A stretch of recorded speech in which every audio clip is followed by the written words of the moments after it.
Some might say there's good news, everyone, but I disagree. And the good news is that I'm just 2 sessions away from ending chemo. Unfortunately, right now, I'm on chemo as we speak. Here's the chemo pack. And of course, as I said before, I would like this Borg implant removed as soon as possible. Okay, what else is there? There's a hiccup problem I've been having recently, and I'm blaming that on chemo too. Maybe it's the cause, maybe it's not, but whatever. But more to the point, I've been, up until yesterday, I've been off chemo for about a month, and that has improved a lot of my health aspects. For example, the metallic taste in my mouth is significantly reduced, but not reduced enough for my purposes. And also, walking to the store that's about 4 blocks from my house is no longer a hassle, hassle, let's call it that. Because it used to be that I walk to the store, it's 4 blocks from my house or whatever, and I would have to stop and rest before, at the end of the trip to the store.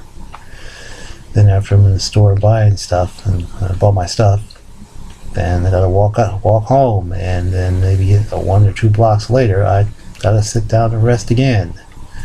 But it's not like that anymore, because just today I walked to and from the store without having to rest. Although I was a bit exhausted.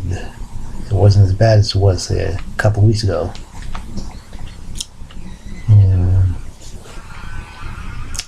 I would like to bring up more about this chemo issue, but I'm on the notes and I can't think of anything else to say.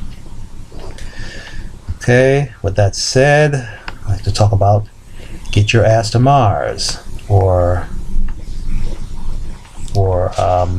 an alternate title which I often use is Cheap Mars Flight, Yeah. Anyway, Get Your Ass to Mars, it's basically a story about how a billionaire helps fund a human Mars flight. The funding comes from various corporations who get to have their logo slapped on the side of the Mars ship. And Get Your Ass to Mars is based on a lot of science fact, though I'm sure some would say it's not scientifically accurate, but I somewhat disagree. Anyway, the Get Your Ass to Mars takes place between 2001 and 2006, and the Mars flight happens in 2005, with the launch on Neil Armstrong's birthday.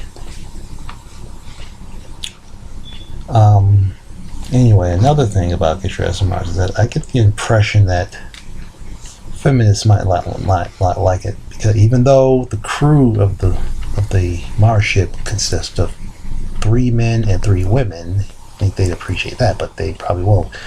The thing about Get Your Ass to Mars is that the first person to land on Mars is a man, so they'll get pissed off about that. However, the second person to land on Mars is a woman.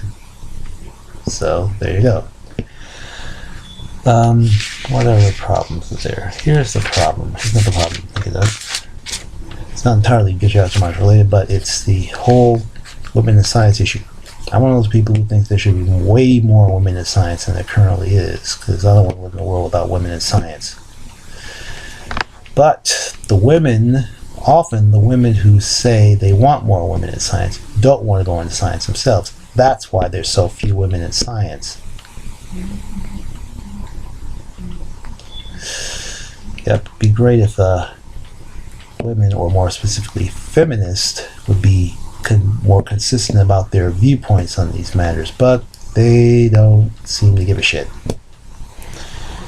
To bring up more issues and topics, I can't really think of anything, so with that being the case, see you later, Ralph Nader.